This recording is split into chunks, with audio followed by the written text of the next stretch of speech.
अच्छा देख, question number 3 में क्या है ना, हीलियम आइन है और हाइड्रोजन है। ऑप्शन बी में हीलियम आइन है और लिथियम है।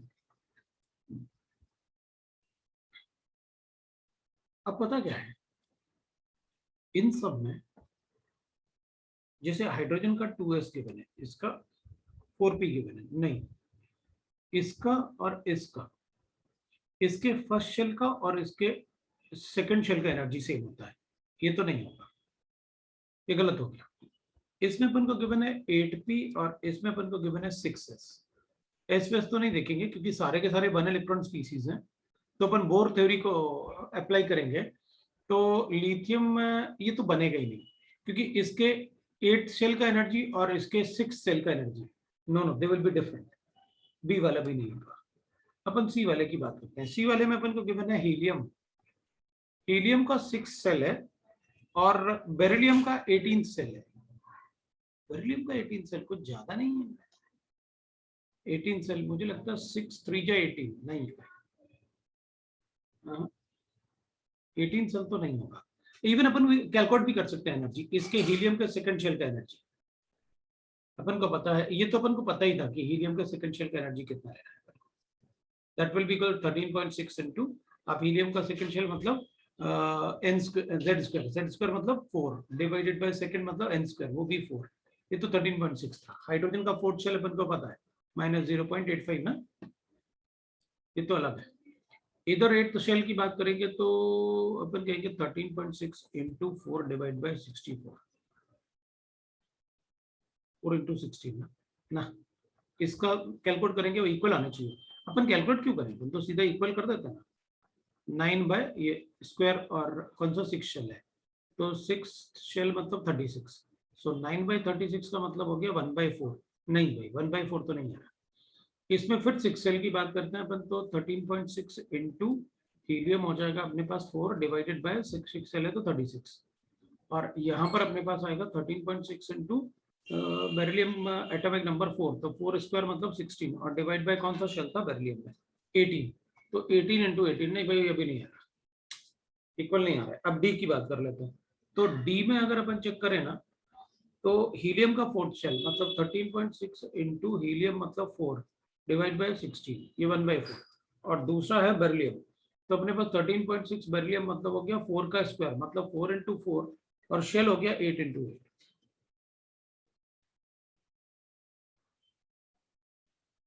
ये इक्वल आ रहा है, डी आंसर। सर वरना यहाँ पे वो मतलब हमें पता है ना कि जैसे हाइड्रोजन के सेकंड का एनर्जी हीलियम के फोर्थ का, बेरिलियम के 8 का सेम होता है।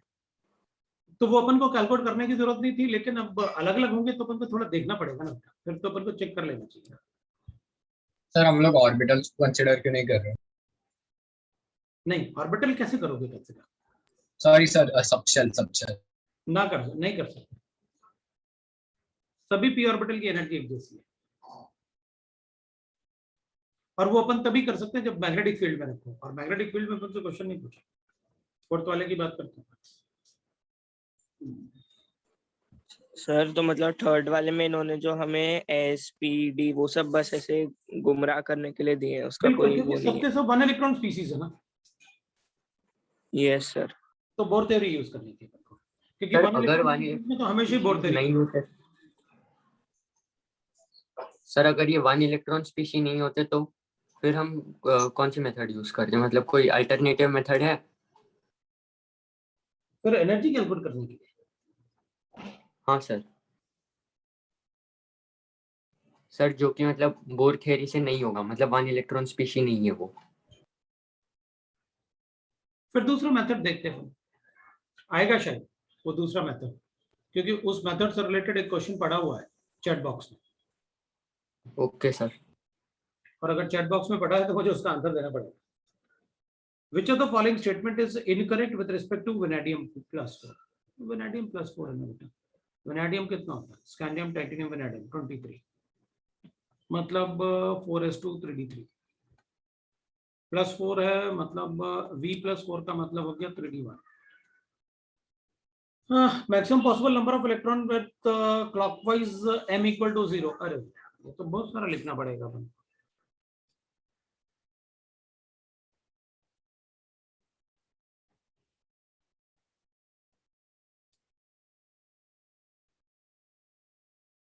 पहले तो मतलब अपन इलेक्ट्रॉनिक कॉन्फ़िगरेशन लिख के रखते हैं और उसके बाद जो जो चेंजेस आएंगे वो अपन करते जाएंगे।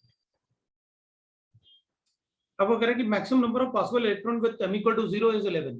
भाई m इक्वल टू 0 होगा 2 2 2 और इसमें भी अपने पास होगा 2, इसमें भी 2, इसमें भी 2 और इसमें एक कितने हो गए? अच्छा वेनाडियम +4 है लेकिन तो ये नहीं होगा। सर +4 है तो वो 2s के और 2d के कम हो जाएंगे। हाँ तो अपन एक रखेंगे ना, एक तो इधर एक 11 हो गए। अब ये कहाँ रखेंगे ये थोड़ी पता अपन को, इसलिए अपन तो कहीं भी अज्यूम कर सकते हैं, इसलिए वो अपन काउंट करना पड़ेगा। It's correct.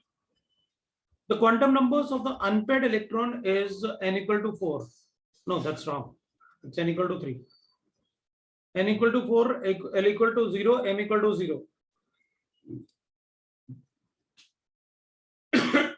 The quantum numbers for the unpaired electron is, unpaired electron जो बचेगा वो तो ये तो 0 हो जाएगा। जो अनपेड इलेक्ट्रॉन होगा वो तो नहीं भाई, वो तो गलत है। सी की बात करते हैं। The total number of electrons in the orbital with one radial nodes. The total number of electrons in the orbital with one radial node and ms is equal to 1/2 is 4. बताओ भाई radial node equal to 1,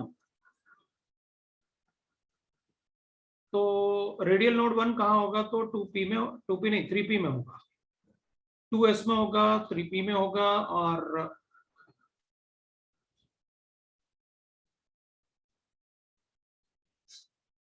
radial ये 1 आनी चाहिए value है, तो 2s में 2 0 1 1 हो गया। 2p में नहीं हो पाएगा, 3p में 3 3p 1 में 1 होगा और 4s में तो 4 0 -1 नहीं है, बस इतना ही होगा। अब इसमें भी वो कह रहा है कि m इक्वल टू 1/2 इज 4, तो इसमें m इक्वल टू 1/2 मतलब एक ही इलेक्ट्रॉन काउंट करना है, ये वाला और ये वाला। तो ये हो गया मैग्नेटिक स्पिन ऊपर की तरफ 4 इलेक्ट्रॉन हो गए, ये करेक्ट है। सर एक डाउट, बोलो। सर फर्स्ट वाला कैसे राइट हुआ? मतलब m इज इक्वल टू 0 भी है ना? हाँ तो इसमें 3 वैल्यूज होंगे ना, +1 -1 और 0। अब किसमें 0 Yes, है ये sir. थोड़ी पता हमें, एक को 0 लेना पड़ेगा ना, हाँ सर। उसके 2 इलेक्ट्रॉन। सर फिर अपन बट कहेंगे क्लॉकवाइज स्पिन लिखा है हाँ तो एक ही लेंगे। हाँ क्लॉकवाइज स्पिन लिखा इसमें सिर्फ नहीं, उसने लिखा ना m इक्वल टू 1/2। अब कोई एक ले सकते हो आप, या तो ऊपर की तरफ या नीचे की तरफ। सर मैं ऑप्शन ए का पूछ रहा था।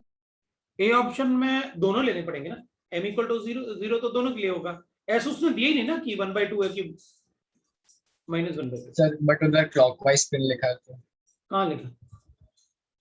Maximum possible number of electron with clockwise spin and m is equal to 0 is 11।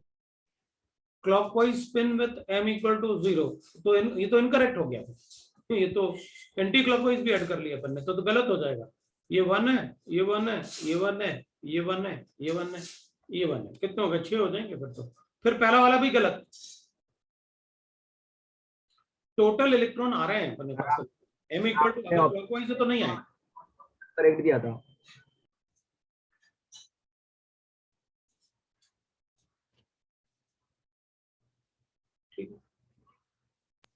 समझ में आया ना? तो सर राइट ऑप्शन सिर्फ सी होगा।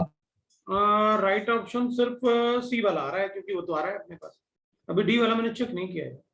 Total number of electrons, total number of filled orbitals having L equal to 0 is 6. No, they are 5.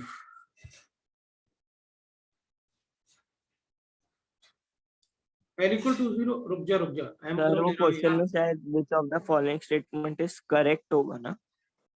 L equal to 0 ना 6, तो L equal to 0 मतलब 1 2 3 4 नहीं 3 ही है बस, वो भी गलत है। filled orbital 3 है। अब बोलो किसी को डाउट है तो। ए भी गलत है, बी भी गलत है, डी भी गलत है, सिर्फ सी सही है।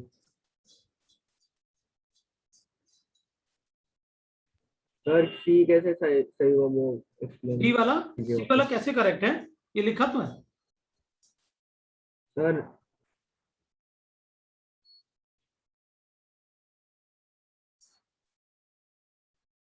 बोलो।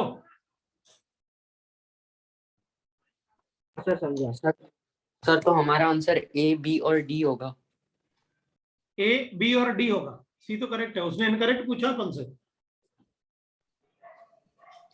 Okay sir. सर ए वाला फिर से बताइए ना ऑप्शन।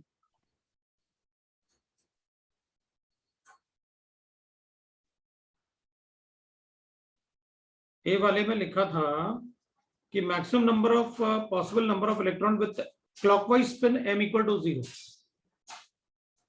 तो m इक्वल टू 0, इसमें तो एक ही ऑर्बिटल है ना, तो क्लॉकवाइज स्पिन एक तो आ गया, इसमें भी एक आ गया, इसमें एक ही आएगा जिसमें m का वैल्यू 0 लोगे, क्योंकि बाकी के लिए तो +1 -1 होगा। तो एक इसमें आएगा, एक इसमें आएगा, और इसमें एक इसमें आएगा, 6 हो गए, जबकि उसने अपन को 11 दे रखा। गलत। Okay sir. ठीक है, तो फिफ्थ वाले की बात करते हैं। फिफ्थ वाले में अपन को गिवन है, which of the following set of orbitals are arranged in correct energy order। ठीक है, ए वाले को चेक करते हैं।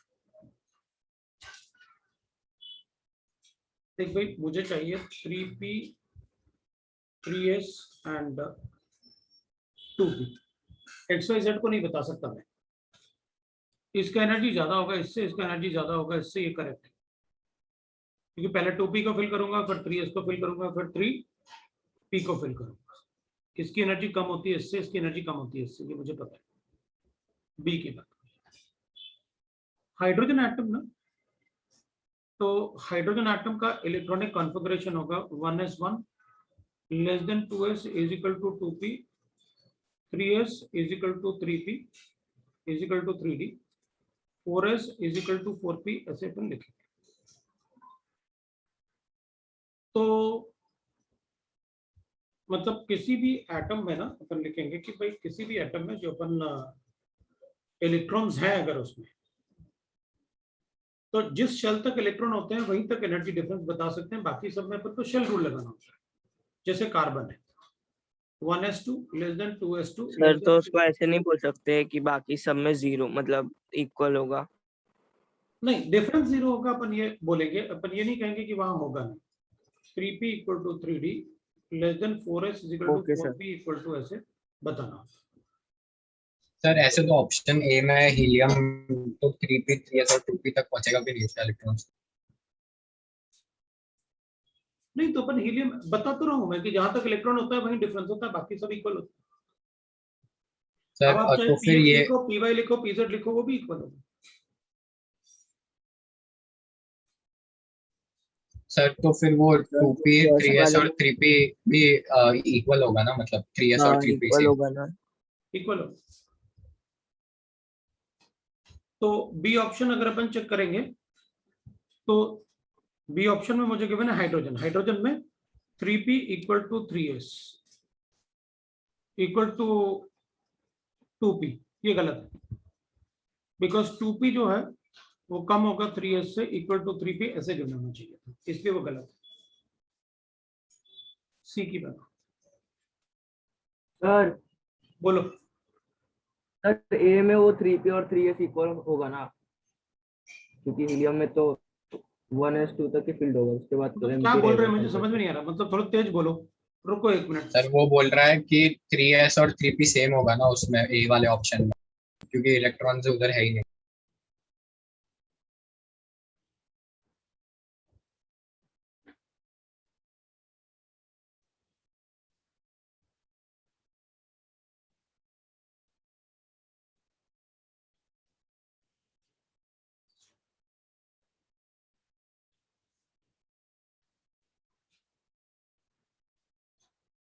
उनको सेम होना चाहिए।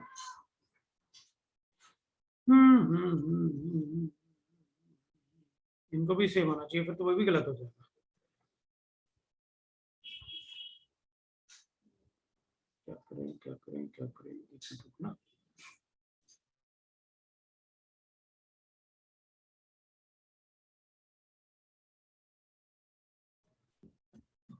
ए वाले ऑप्शन में फैन ऑफ करें 3p और 3s, ये इक्वल होना चाहिए क्योंकि ये तो न्यूट्रल एटम है इन हीलियम। सर पर हम लोग मतलब पी के किसी भी सब शेल का वो नहीं बता सकते ना कि p x p y p z में किसकी कितनी एनर्जी होगी। नहीं बता सकते, तो इक्वल बताना पड़ेगा। मतलब अगर 3p लिखा है तो 3px is equal to 3py is equal to 3pz होगा। तो उसमें तो सर s वो हमें पता ही नहीं है या फिर वो मतलब पढ़ा नहीं है इसलिए ऐसे बोल रहे हैं। नहीं, हमें तो पता है ना, मैग्नेटिक फील्ड में रखोगे तो अलग अलग बताऊंगा, नहीं तो नहीं बताऊंगा। कैपिटल्स हैं। Okay sir. सर तो फिर ऑप्शन ए में 3p is equal to 3s होगा ना? हाँ होना चाहिए था। सी वाले में हीलियम आयन अपन को गिवन है, तो अब तो 4p, ये तो करेक्ट ही हो जाएगा क्योंकि 4p is equal to 4py is equal to 4pz, ये तो इक्वल ही होंगे चाहे कुछ भी हो, ये नहीं लेना है, ये सही है। और डी वाले में अगर अपन चेक करेंगे तो we are given that in hydrogen atom 4p equal to 4s is equal to 4d। हाँ ये सही है, कोई बात नहीं। 4s is equal to 4p equal to 4d, ये भी सही है, करेक्ट। सी और डी ना? हाँ करेक्ट है, सी और डी। सर पर आपने जो आंसर दिया था उसमें आपने ए ऑप्शन भी मेंशन किया था। हाँ हाँ ये सर। ऑप्शन मुझे लग रहा था कि ये ऑप्शन होना चाहिए, लेकिन वो गलत है, तो वो नहीं होगा। सर आपने जो क्वेश्चन 3 का जो आंसर दिया था उसमें आपने बी को करेक्ट दिया था। नहीं, बी को करेक्ट नहीं दिया होगा, ए को करेक्ट दिया होगा, ए को करेक्ट दिया होगा, बी को करेक्ट नहीं दिया। बी करेक्ट हो ही नहीं सकता, तो ये लिखा होगा।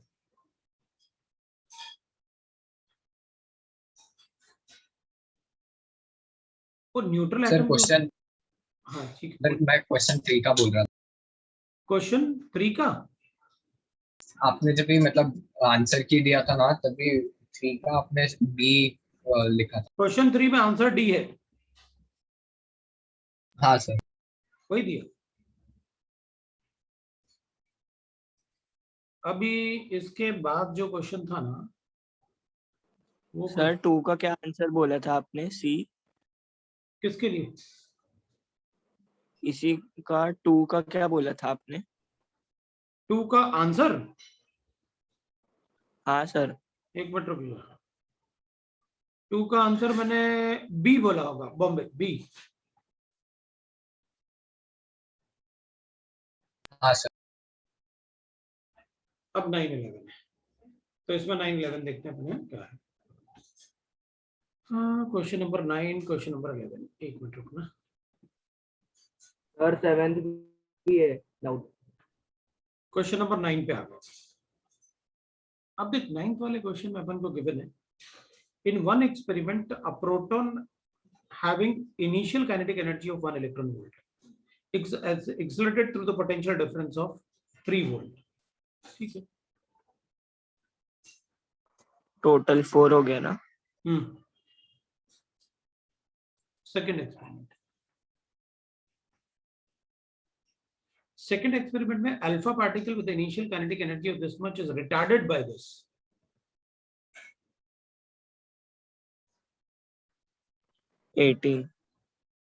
Calculate the ratio of de Broglie wavelength of proton and this. हो गया।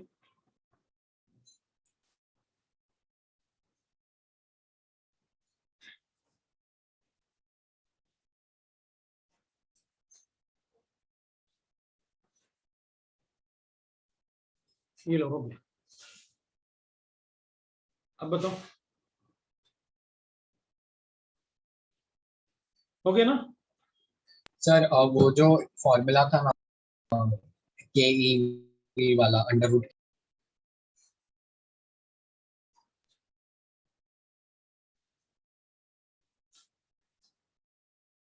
सर वो वाला जो फॉर्मूला था ना, H/√2mE। हम्म सर एक बार उससे करके बताइए ना, मतलब मास और चार्ज। मुझे लग रहा है यार कहीं ना इसमें अपन कुछ मतलब ऐसे कर रहे हैं, इसमें एक और माइनस होगा, इसमें एक और माइनस होगा, इट विल बिकम 16। ऐसे मतलब देंगे नहीं वो, मतलब देखो 16 आ गया मेरे पास, हो गया आंसर। अब लैम्डा इज इक्वल टू जो तू बोल रहा है वो ये वाला ना, हाँ सर। हाँ तो उससे तो कैलकुलेट किया ही। सर 16 कैसे आ लेकिन? अभी इसमें ये रहेगा ना, चार्ज इसका 2 है ना, चार्ज उसका 2 है ना, तो 20 माइनस क्यू ईवी करना पड़ेगा ना, इसका चार्ज तो 2 होता है ना, Q V, okay sir. V भी आएगा ना, पोटेंशियल 2 है लेकिन चार्ज भी तो 2 है उस पर। वही तो ये बोल रहा है कि सर उससे ओके सर। करेंगे तो इससे आएगा ना, तो फिर ऐसे नहीं, है ना, 2m क्यू भी आएगा ना। सर आप एक और बार एक्सप्लेन करेंगे वो कौन सा? कैसे आया 4? सर वो 4 कैसे आया? ये है ना, देख यहाँ मास ऑफ प्रोटॉन लिख ले, प्रोटॉन में ये इधर प्रोटॉन हो गया, ये अल्फा हो गया, इधर भी काइनेटिक एनर्जी को अपन इलेक्ट्रॉन वोल्ट लिख लेते हैं,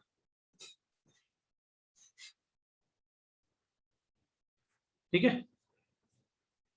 अब इधर लेम्डा प्रोटॉन, अब H तो कैंसिल हो जाएगा, इधर mass of electron, mass of proton आएगा, और लेकिन इधर मास क्या आएगा? 4 टाइम 4 टाइम होगा। 4m अगर इसका लिखते हैं। मास x होगा ना, तो इसका मास 4x होगा, राइट। और Yes, sir. इसको E करेंगे तो इसका चार्ज 2 होगा, और पोटेंशियल डिफरेंस अपन V लिखेंगे, जो भी पोटेंशियल डिफरेंस आएगा। तो अब कैलकुलेशन करो, आ रहा है अपना रेशियो। सर V के जगह पे क्या लिखेंगे?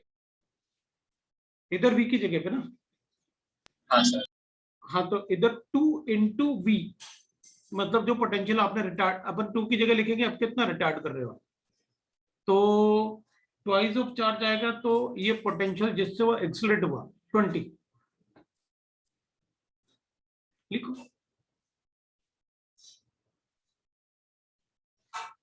रूट आएगा ना, कितने से एक्सीलरेट किया अपन ने कहा ना लास्ट में कि इज रिटार्डेड बाय, तो माइनस करना पड़ेगा, ऐड नहीं करेंगे अपन, माइनस करेंगे, तो 2 इंटू 2 रिटार्ड, 4 से रिटार्ड हो जाएगा, क्योंकि आपने डबल चार्ज को रिटार्ड किया ना,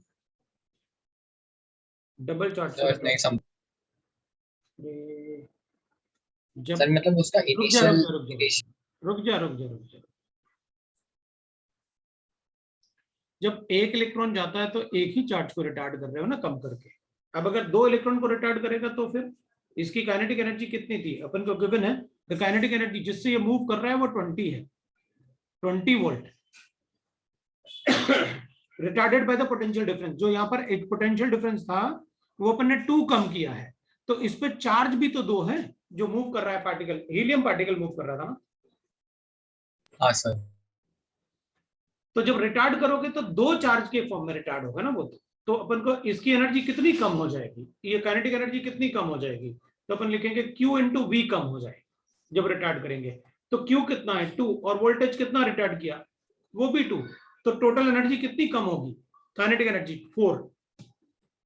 भाई अपन डायरेक्टली इसलिए कर लेते हैं ना, इसमें तो 4 अपन ने इसलिए डायरेक्टली बता दिया क्योंकि वहां पर प्रोटॉन था, उस पर चार्ज 1 था, तो ये वैल्यू तो 1 थी ना, जितना पोटेंशियल आपने ऐड किया उसको ऐड कर दिया, रिटार्ड किया उतना रिटार्ड कर दिया, लेकिन अल्फा होगा तो अपन को चेंज करना पड़ेगा, है ना। Yes sir. बताओ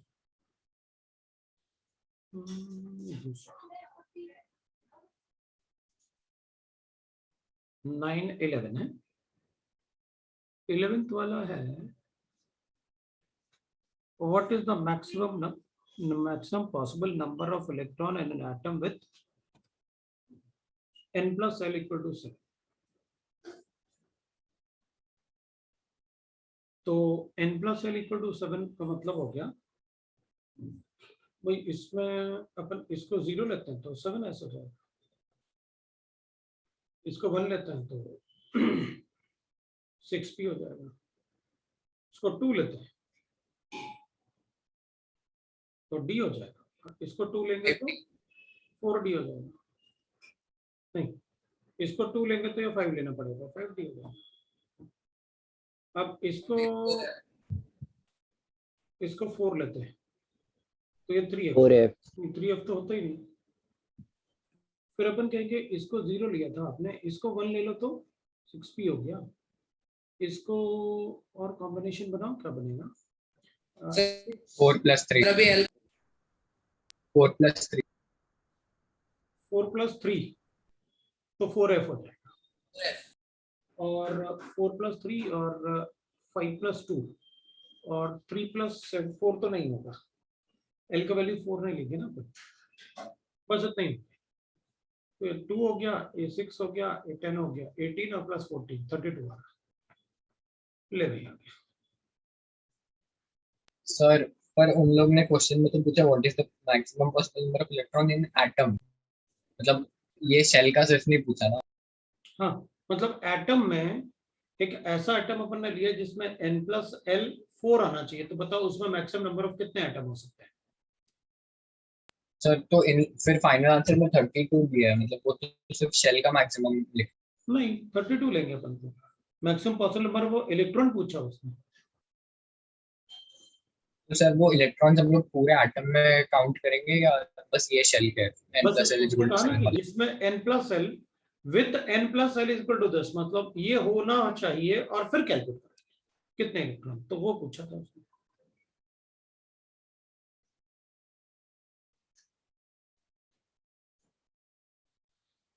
सेवेंथ में पूछा है किसी ने, इसमें पूछा है कि भाई maximum number of maximum spin off electrons, तो लिखो ना, इसमें क्या problem? Maximum spin of electron मतलब अनपेयर्ड इलेक्ट्रॉन, क्या गिवन है?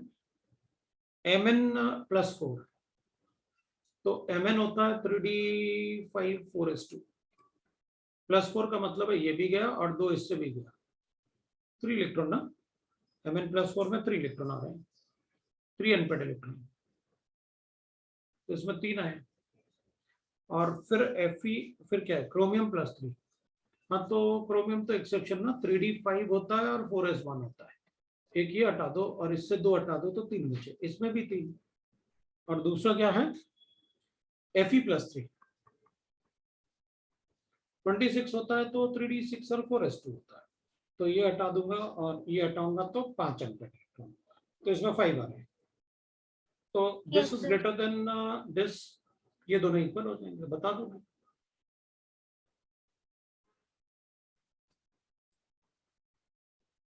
ये लो हो गया, Mn plus 4 था,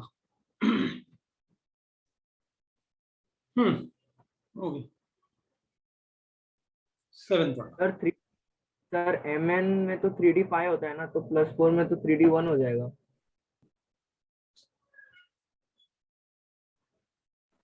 फिलिंग हमेशा ऑफ बो प्रिंसिपल से होगी, पर जब आयनाइज करते हैं तो आउटर शेल से करेंगे ना। सबसे बाहर जो शेल होगा जैसे कि 4, तो 4s है यहाँ पर, तो फिर उसमें से पहले निकलेगा। फिर थर्ड से जाए। बताया था ना क्लास में। हाँ सर, यस भूल गया। Yes sir. तो मतलब कैसे हो सकता है, ये तो अपन ने बड़े स्लो स्लो धीरे धीरे, एटॉमिक स्ट्रक्चर में बहुत टाइम लगाया यार, इतना थोड़ी लगाया जाता है। ये लो अपना, मतलब आज क्लास होती तो अपना मूल कॉन्सेप्ट खत्म हो गया था, इसलिए मैंने नहीं की क्लास की। नेक्स्ट क्लास में मूल कॉन्सेप्ट खत्म, पीरियोडिक टेबल शुरू, अगस्त में पीरियोडिक टेबल खत्म, और उसके बाद फिर वो भी शुरू हो जाएगा, केमिकल बॉन्डिंग। अब बताओ सर हाँ सर मैग्नेटिक मूवमेंट और स्पिन मैग्नेटिक मूवमेंट में क्या फर्क है? फर्स्ट पेज पे सर ने लिखा था। भाई अपन ने फर्स्ट पेज पे क्या यार, एक बार लिखा तो था अपन ने ये सब अलग अलग। हाँ सर, एक बार मैंने क्लास में बताया था ना तुम्हें अलग अलग कि मतलब स्पिन मैग्नेटिक मूवमेंट और मैग्नेटिक मूवमेंट क्या होता है। तो एक होता है magnetic movement, under root of N,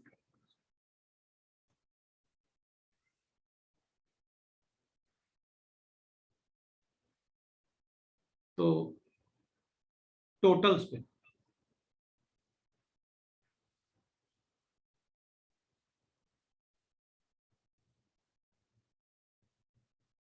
spin magnetic movement total spin, magnetic spin of electron. Sir ये तो फॉर्मूले हो गए सर, लेकिन ये मतलब एटम में कैसे, इसका मतलब क्या होता है एक एटम में, जैसे कि इसका स्पिन मैग्नेटिक मोमेंट इतना है या फिर मैग्नेटिक मोमेंट इतना है सर, तो मतलब होता क्या एटम में ये स्ट्रेंथ होती है, ये नंबर ऑफ अनपेड इलेक्ट्रॉन। भाई एक होता है कि एक मतलब आप स्ट्रेंथ को ऐसे अज्यूम कर लो ना कि ये मेजर करने का पावर है, मेजरमेंट। ये मेजरमेंट नहीं है, सिर्फ नंबर ऑफ अनपेड, कितने अनपेड इलेक्ट्रॉन है बस वो है। मैग्नेटिक स्ट्रेंथ नहीं है, ये स्ट्रेंथ है। ओके सर, समझा। हम लोग ने तो पहले भी यही समझाया था।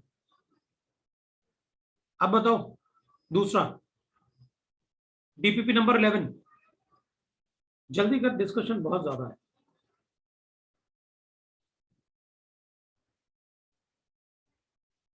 डीपीपी 11 में कोई डाउट है तो बोलो। अरे 11 मतलब वो रिवीजन वाला ना। 4, 10, 11, 12, 4 वाले में गिवन है अपन को। चल 4 वाला देखते हैं। If the radius of Bohr atom is given as this, Bohr radius of hydrogen atom is given as this, मतलब x is equal to 0.5. Which of the following is correct conclusion? The de Broglie wavelength of the third orbit of hydrogen atom. A option.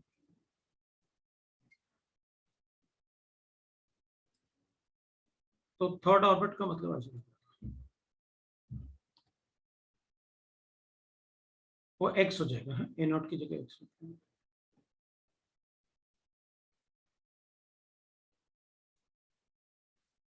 एक N यहां से cancel हो जाएगा। D Broglie wavelength पूछा है तो 2 pi x और n ना थर्ड ऑर्बिट ही आ जाएगा, तो it will be equal to 6 pi x kilo यार। फर्स्ट वाला correct. The fourth Bohr radius of helium ion calculate कर दूंगा। Fourth Bohr radius of helium ion 0.529, इसको x लेना। फोर्थ रेडियस मतलब 4 into 4 डिवाइडेड बाय हीलियम मतलब 2, 8x। B वाला भी सही है, सी वाला भी।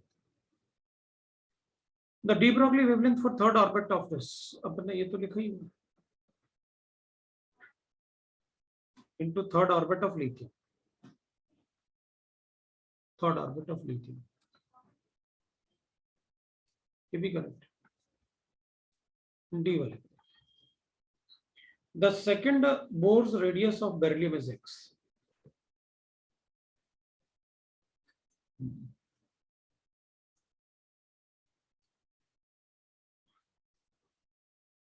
कौन सा? सेकंड फोर तो होगा ना। सेकंड बोर करना, second Bohr, second Bohr's radius of beryllium ना, तो इसका मतलब है कि 4 हो जाएगा डिवाइड बाय 4, ये भी सही आ रहा है। Second bore radius of beryllium ना, बेरिलियम नहीं, ये तो गलत होगा सर वो 4 स्क्वायर कहाँ 4 स्क्वायर है, लास्ट वाले में। नहीं 2 स्क्वायर है, सेकंड लिखा ना उसने, अच्छा हाँ ओके। लेकिन वो गलत है। गलत क्यों है?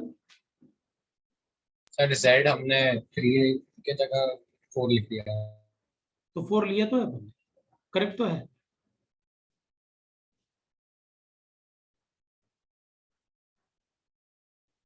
क्योंकि उन्होंने ये नहीं लिखा। क्या लिखा है? +2। क्योंकि ये सारे फॉर्मूले तो 1 इलेक्ट्रॉन स्पीसीज के लिए है।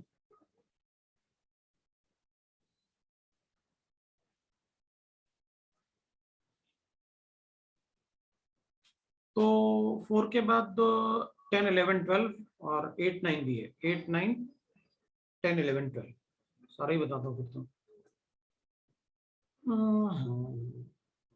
चलो, how many alpha and beta particles should be emitted from a radioactive nuclei that is an isobar is formed?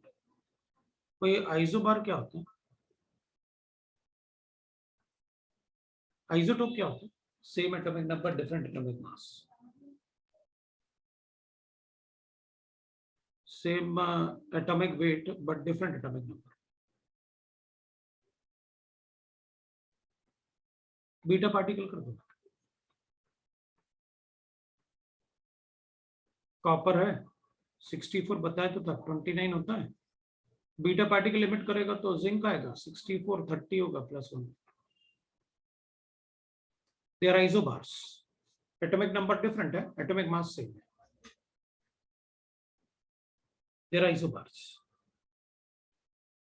9th वाला, which of the following combination give finally an isotope of parent element? Isotope of parent element, okay. अगर मुझे isotope बनाना है तो एक element है मेरे, atomic number same, मास अलग हो सकता है। हाँ तो पहले अल्फा कर लेते हैं। तो y बनेगा -4 और ये -2 बनेगा। नहीं फिर, लेकिन ये न्यूट्रॉन भी करना पड़ेगा फिर मुझे, तो ये अच्छी बात नहीं है। तो अल्फा करूंगा तो वैसे डिफरेंट एटॉमिक आइसोटोप है ना, हाँ तो मास नंबर डिफरेंट हो सकता है, फिर ठीक है। 2 बीटा पार्टिकल कर देते हैं, क्योंकि बीटा पार्टिकल से 2 एटॉमिक नंबर बढ़ जाएगा, फिर Z हो जाएगा।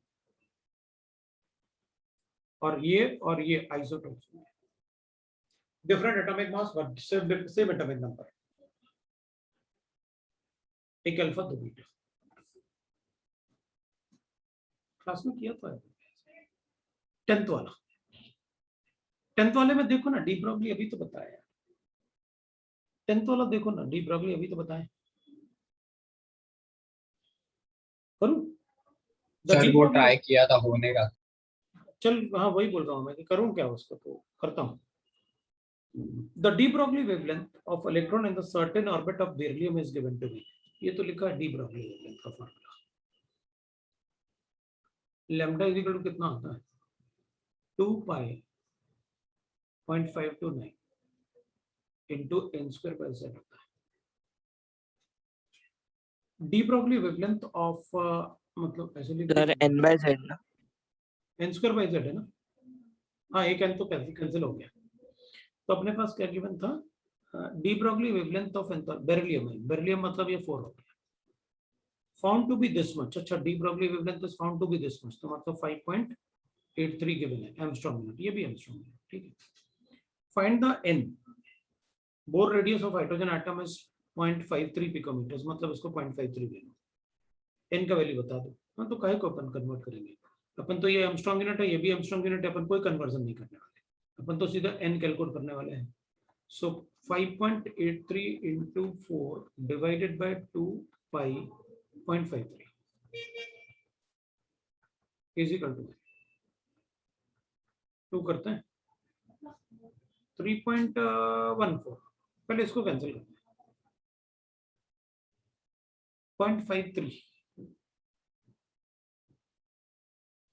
0.53 को 2 0.53 मतलब 10 टाइम्स 10 11 और ये 22 के आसपास। वाह मजा आ गई, ये 22/7 कर दूंगा, है ना? Yes sir. है ना? ये तो कैंसिल होने वाला है।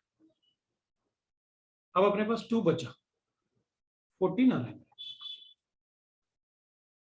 आंसर कितना गिवन है?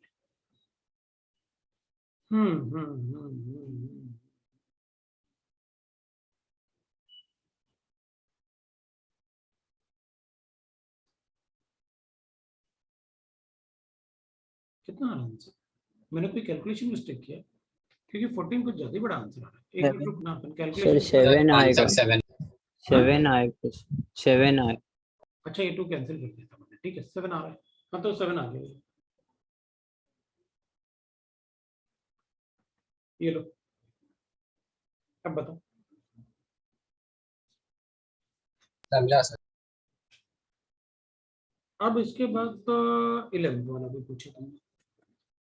11th वाले में गिवन है, फाइंड द नंबर ऑफ, ये क्या है, x plus 2y plus z। x क्या है? Number of radial nodes in this, तो 3x इज इक्वल टू हो जाएगा number of radial nodes, so n minus l minus 1, 3 minus 1 minus 1 is equal to. बच्चे ना क्या लाइफ होती है यार, कहाँ फंस गए अपन ना? तो सही है sir. y is number of angular nodes. अब ऐसे तो l का वैल्यू 0 होगा ना, एंगुलर नोड तो l के वैल्यू से कैलकुलेट करते हैं ना, 6 ऐसे ना, तो एंगुलर नोड मतलब l इक्वल टू 0, तो 0 आ रहा है।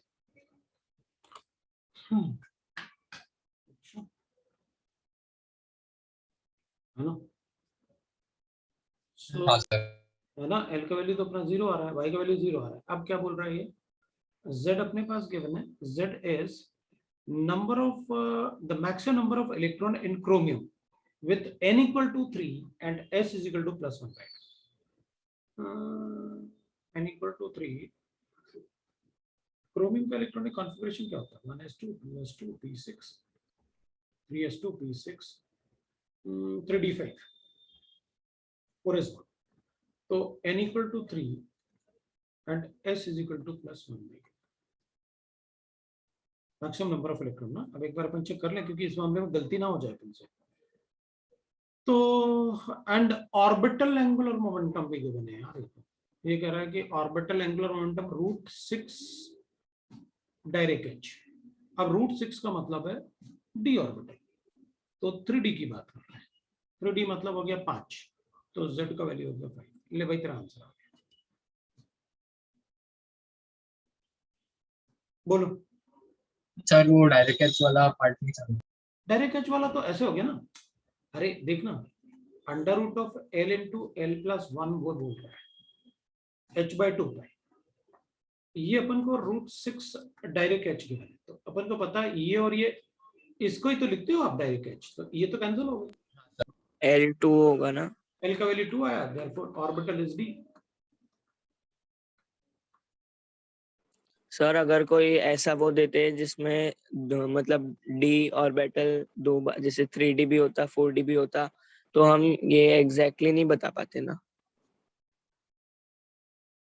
क्या एग्जैक्टली नहीं बता पाते? क्या एग्जैक्टली नहीं नहीं सर, बता समझा पाते? समझा। समझा, ठीक है।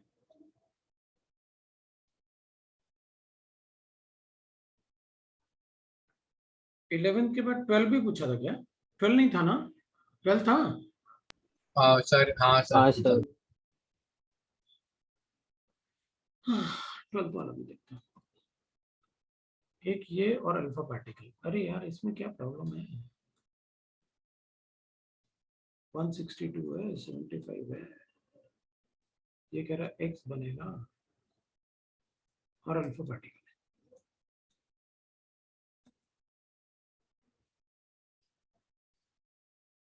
158। और ये क्या है? डब्ल्यू।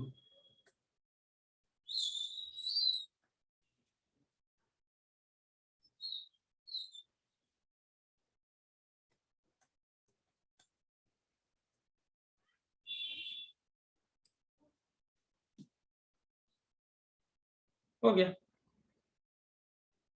अब वो कह रहा है कि A1 A2 Z1 Z2, 30/6 मतलब 5। करो ना यार कैलकुलेट, इसमें क्या प्रॉब्लम है? A2 माइनस A1 ना, कहाँ पर है? 70 कितना गिवन है Z2 का वैल्यू? अच्छा ये 74 है, 79 minus 73. नहीं ये 74 था, ये 75।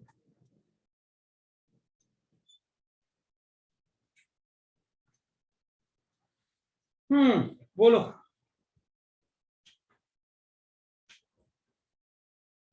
समझा सर।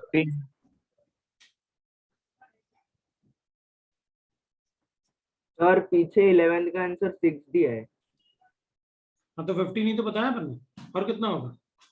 सर 15 नहीं 6 11th क्वेश्चन का। हाँ तो हमें भी 6 ही तो आया.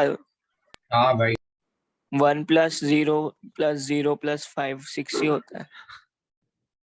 हाँ हाँ हाँ हाँ। क्वेश्चन नंबर 1 भी पूछा किसी ने, सर 1 भी बताओ। 1 वाले में गिवन था among the following the orbital in this has same energy as that of helium in the ground state. ठीक है, तो ऑर्बिटल थोड़ी, आपको ऑर्बिट ही कैलकुलेट करना पड़ेगा, क्योंकि अपन तो बोर थ्योरी से कैलकुलेट करेंगे। हीलियम के ग्राउंड स्टेट में कितना होता है? 54.4 इलेक्ट्रॉन वोल्ट होता है, इंटू 13.6 कर लेते हैं, इंटू कर देते हैं अपन z square by n square. ये 13.6 जो होता है, ये होता है 13.6 इंटू होता है कितना? 2 स्क्वायर ना 4, तो अपन इसको कैंसिल कर लेते हैं, तो अपने पास आ गया 4 will be equal to z कितना? बेरिलियम के बिना अपन को, बेरिलियम तो 4 होता है, डिवाइड बाय n स्क्वायर, इनका वैल्यू 2 आ।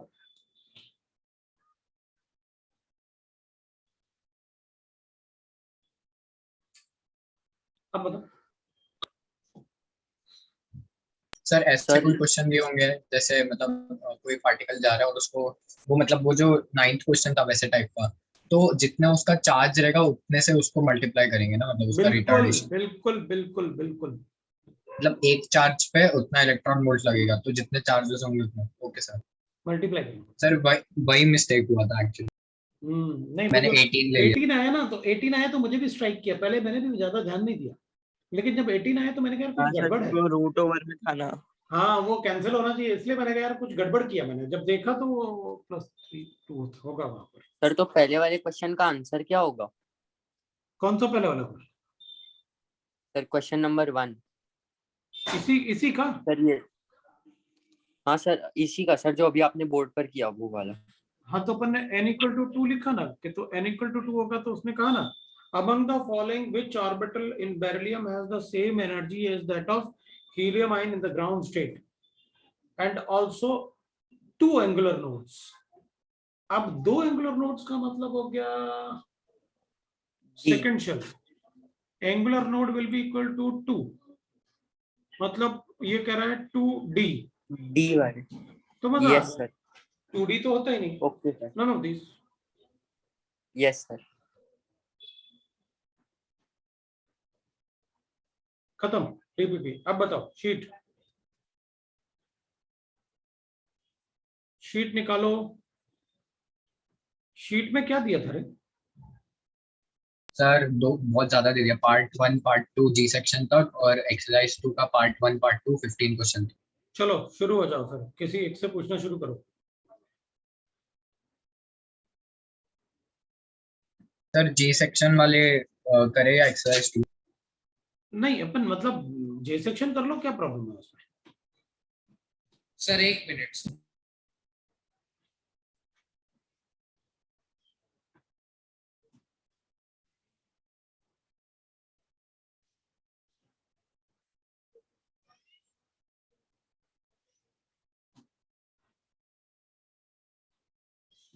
सर अभी क्या कर रहे हैं फिर शीट सॉल्व कर रहे हैं ना अपन।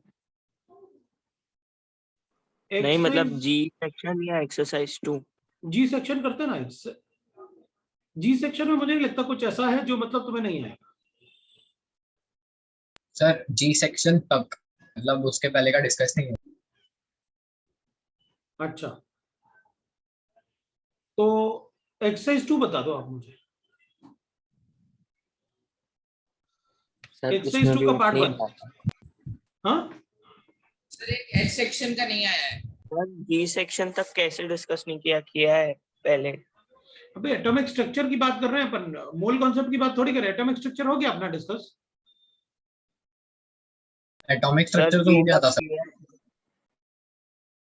हाँ सर, एटॉमिक स्ट्रक्चर हो एटॉमिक गया। स्ट्रक्चर का शीट तो हो गया था सर। शीट हो गया था हाँ सर। पक्का? हाँ सर, पूरा हो गया था। हाँ सर। अच्छा सर एक डाउट है बोल। सर, पार्ट 1 का,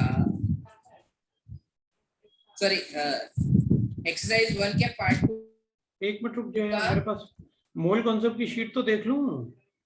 सर मोल कंसेप्ट है एटॉमिक एटॉमिक। अरे यार तुम लोग मतलब अब वो बंद करवा दिया तुमने। हाँ बोलो, एटॉमिक स्ट्रक्चर में क्या? सर एक्सरसाइज 1 के पार्ट 2 का सेक्शन एच का क्वेश्चन नंबर 4। वन एक्सरसाइज 1 का पार्ट 2 का सेक्शन 4, सेक्शन एच का 4।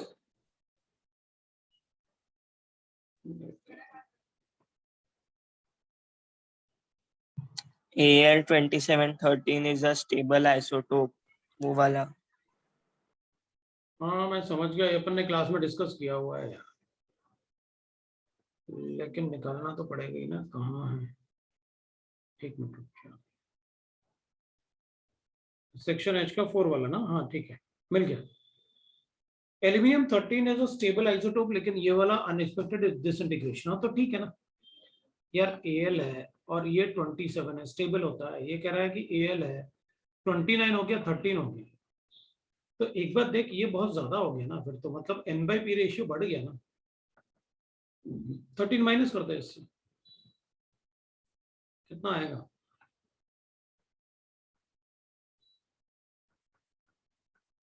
n/p ग्रेटर देन 1.1 आ रहा ना, इसका मतलब बीटा एमिशन करो फॉर स्टेबिलिटी, करो बीटा एमिशन। Okay sir. भाई 1.1 से लेके 1.53 तक बीटा, 1.53 से बड़ा alpha, then beta, then gamma.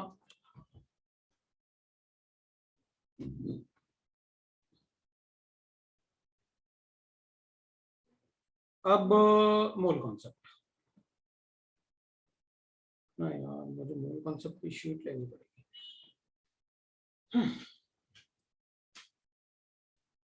Sir मोल कंसेप्ट में किधर तक डिस्कस करना है, मतलब इस एक्सरसाइज बात में? 1 डिस्कस करते हैं। चलेगा सर। ऑब्जेक्टिव की सब्जेक्टिव? पहले सब्जेक्टिव भी कर लेते हैं, बताओ। ओके। पहले तो मैं शीट तो ढूंढ लूं, मेरे पास शीट है भी कि नहीं। थर्मोडायनेमिक्स पता नहीं क्या क्या शीट है, लेकिन वो नहीं मिल रही जो चाहिए। एक मिनट रुकना है यार। Stereo isomerism, coordination, Werner theory, coordination क्या क्या गिवन, सॉलिड स्टेट। मुझे मोबाइल की जरूरत पड़ेगी, अब रुको मोबाइल से लेता हूँ, रुकना।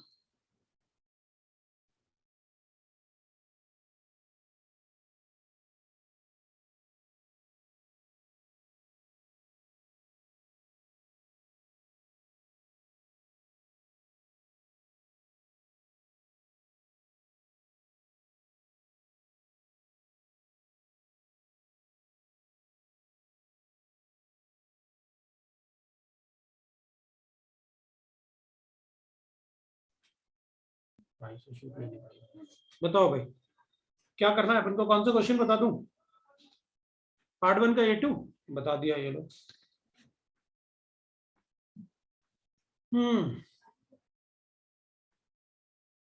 अरे गुस्से में बता रहा। पार्ट 1 का A2, पार्ट 2 का C5 C6 D। हाँ चलो कर देंगे, कोई बात नहीं। देखो भाई पार्ट 1 का A2 देख लो पहले आप। पार्ट 1 है मोल कॉन्सेप्ट। सर इसमें स्पेसिफिक डाउट। पता नहीं क्या बोल रहा था, कुछ हो गया, क्या हो गया था लक्ष्य? नहीं सर, कुछ नहीं।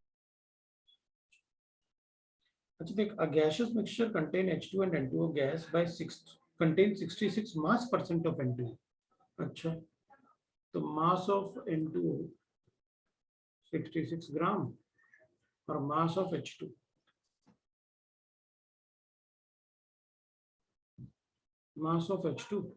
is equal to 34 ग्राम। तो कैलकुलेट कर लो, moles of N2 66 divided by उसका मॉलिक्यूलर मास कितना होता है, 44 होता है, और moles of H2 34 bye 17। Calculate कर ले एवरेज मॉलिक्यूलर मास। कैसे करते हैं, A1x1 plus A2x2। तो A1 of molecular mass of this कितना होता है, 44। मोल फ्रैक्शन कितना है, 1.5 divided by 1.5 plus 17, 18. 2 into 17 divided by 18. ले भाई आंसर आ जाता है।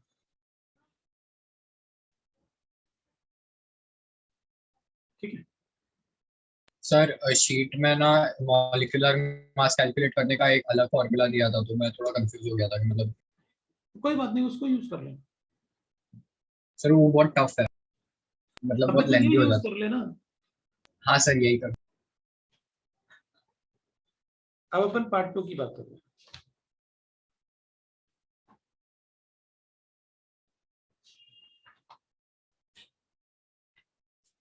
सर पार्ट 1 बचा सर E3 और E4। अच्छा, पार्ट 1 का E3 E4 मुझे लगा शायद खत्म हो गया, तुम लोग वही पूछ रहे हो, इसलिए मैं E3 वाला तो बेटा क्लास में किया हुआ है यार। E3 वाला तो अपन ने क्लास में किया हुआ है, एक क्लास में किया था ना, 2 ग्राम sample of Na2CO3 and NaHCO3 on heating decompose to give, है ना, ऑब्जर्व्ड लॉस इन वेट। हाँ सर। ये डिकम्पोज नहीं होता। 0.2 इसमें कुछ अपन ने 25 लिया था, 48 ग्राम। कर लोगे? हाँ सर कर लूंगा सर। E4 E4 कर देता हूँ मैं। ये कुछ ऐसे और भी पूछ रहा था लक्ष्य, कुछ मतलब पूछ रहा था, देख लेता हूँ। सर D2 कर देता हूँ मैं पहले, है D2 करके फिर E4 कर देता हूँ। अब ना एक मिनट रुको, अब मतलब जल्दी नहीं करवाना, क्योंकि ये वाले क्वेश्चन में अगर जल्दबाजी करूंगा ना मैं, क्योंकि मुझे अपने हिसाब से समझाने देना, मतलब बोला तो जल्दबाजी जाता है ना, क्योंकि उससे गड़बड़ हो जाएगी बेटा, क्योंकि मैं फटाफट आंसर तो निकाल दूंगा। अपन को आंसर थोड़ी चाहिए, सीखना, सीखेंगे नहीं तो मजा नहीं आएगा। इसलिए क्वेश्चन जितने भी हो पाए आराम से ही करेंगे। The percentage of yield of the following reaction is carried out in a carbon tetrachloride is 80%। चलेगा ना, रिएक्शन लिख लेता हूँ पहले। जब भी मुझे कोई रिएक्शन गिवन होगा ना, सबसे पहला काम करूंगा रिएक्शन लिखने का। ठीक है, कर लिया। इस रिएक्शन का 80% यील्ड है, ये मुझे क्वेश्चन में गिवन है। How many moles of BrCl2 is formed from the reaction of 0.025 moles. अच्छा, इसके भी 0.025, इसके भी 0.025, तो जितने मोल्स इसके होंगे उतने ही तो इसके रिएक्ट करेंगे, तो जितने इसके उतने इसके रिएक्ट करेंगे। तो इसके मोल्स कितने बनेंगे, डबल बनेंगे भाई, ये भी रिएक्ट करेगा उतना, ये रिएक्ट करेगा 0.05 0.025 बनेगा। लेकिन ये तो तब है ना जब 100% यील्ड हो।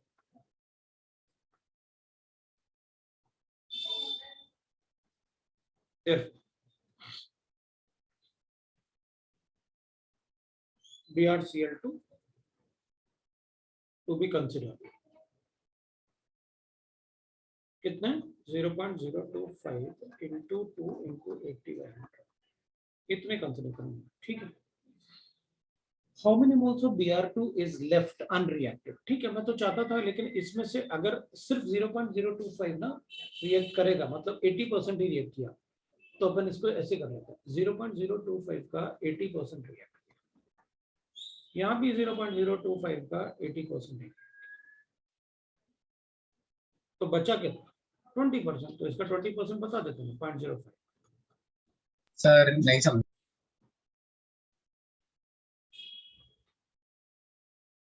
सर मतलब यूज तो पूरा किया था ना। रुको रुको रुको, इसकी यील्ड 80% है,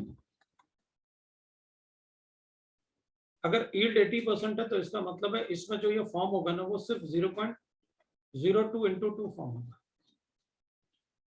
पूरा क्यों नहीं हुआ? क्योंकि 20% रिएक्ट नहीं किया ना, ये बताया ना इसने कि हम जितना रिएक्ट करवाते हैं उसमें से सिर्फ 80% रिएक्ट करता है, तो बाकी 20% बच जाता है।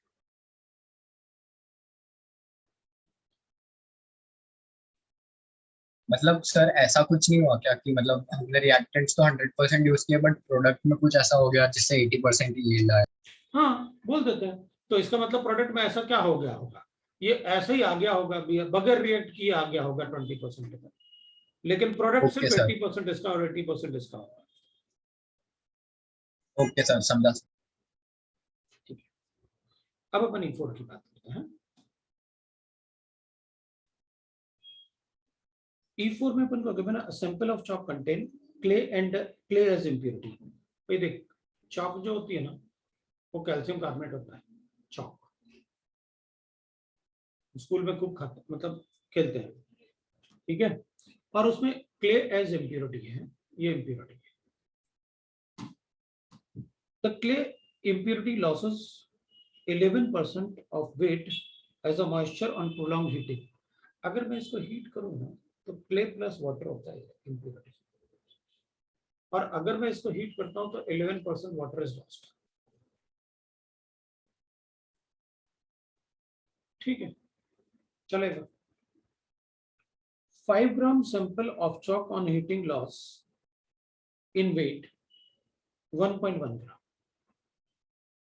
तो ठीक है, वो कह रहा है कि अगर मैं इसका 5 ग्राम सैंपल लेता on heating lost 1.1 gram of weight. देख भाई, मुझे एक बात पता है, अगर हीट करोगे तो कैल्शियम कार्बोनेट डिकम्पोज होगा, सॉलिड कैल्शियम ऑक्साइड बनेगा प्लस CO2 बनेगा। तो जो लॉसन वेट होगा ना वो ऐसे होगा, mass of CO2 plus mass of H2, ये मॉइस्चर जैसे, ये 1.1 ग्राम के बने। तो the percentage of chalk in the mixture, ठीक है, तो वो कह रहा है कि आप इसका परसेंटेज बताओ। तो अपन कहेंगे देख भाई, आपने 5 ग्राम सैंपल लिया ना, तो मैं कहूंगा इसमें ना इम्प्योरिटी प्लस ये गिवन है कैल्शियम कार्बोनेट। तो अपन कहेंगे मान लेते हैं कि कैल्शियम कार्बोनेट x ग्राम है, तो इम्प्योरिटी कितनी होगी 5 ये इम्प्योरिटी। तो अगर आपको कैल्शियम कार्बोनेट x ग्राम के बने तो इसके मोल्स कैलकुलेट कर सकते हो, कर सकता हूं, x बाई इसका मोलिकुलर मास, इसके मोल्स से CO2 के मोल्स कैलकुलेट कर सकते हो, कर सकता हूं, x बाई 100 इसके भी मोल्स हैं, तो इसका मॉलिक्यूलर मास से मल्टीप्लाई करके वेट कैलकुलेट कर लूं। हाँ करो ना, तो इसका वेट इतना होगा CO2 का। मेरे पास CO2 का मास आ गया, कितना होगा, ये जो लॉसन वेट हो रहा है ना वो CO2 उसमें इतना कंट्रीब्यूट कर रहा है। किसी को डाउट है तो बोलो। No sir. अब मास ऑफ वाटर लॉस्ट भी है ना मॉइस्चर में से, तो अपन तो ये कहेंगे भाई देखो सीधी सीधी बात है, मुझे एक बात पता है कि क्ले में से,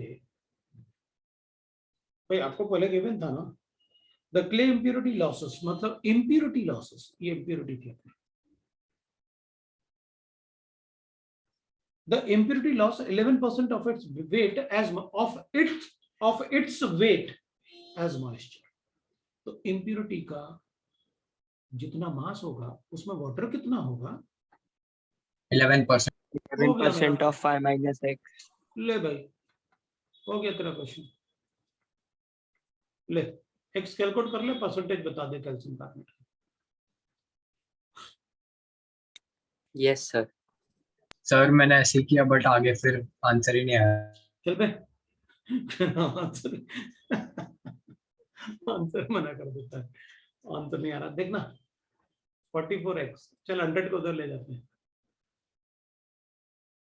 ठीक है 44x 55 minus 11x is equal to हाँ 100। सर, इसको मल्टीप्लाई करते हैं, 110 हो गया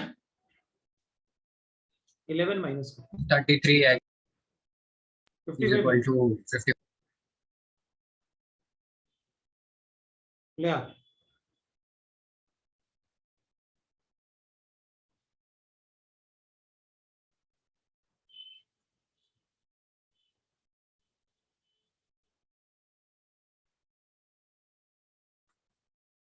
कितना होगा? 33.33। 0.333 हो गया।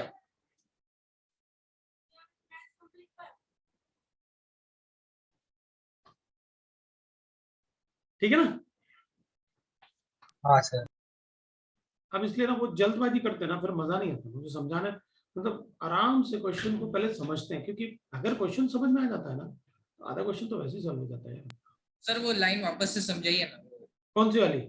11%, वो 11% वाली। हाँ तो बोल रहा था ना वो, देखना वो सीधा सीधा तो बोल रहा था, the clay impurity loss 11% of its weight, मतलब उसका जो वेट होगा उसका 11% लॉस होता है ऑन प्रोलॉन्गिटी। समझा? Yes sir. बस यार इतना ही पढ़ते हैं, अब नेक्स्ट टाइम करेंगे। सर नेक्स्ट क्लास से यही वाला लिंक ज्वाइन करना है या पुराना वाला? अभी एक दो क्लास में चेंज करूंगा, एक दो क्लास में चेंज करूंगा, फिर मैं बताऊंगा, फिर अपन वापस आ जाएंगे। सर, क्योंकि बीच बीच में ओके क्या होता है सर। ना, किसी और बैच के बच्चे, मतलब आज ना इससे पहले मतलब विरार वाले बच्चे बैच में थे,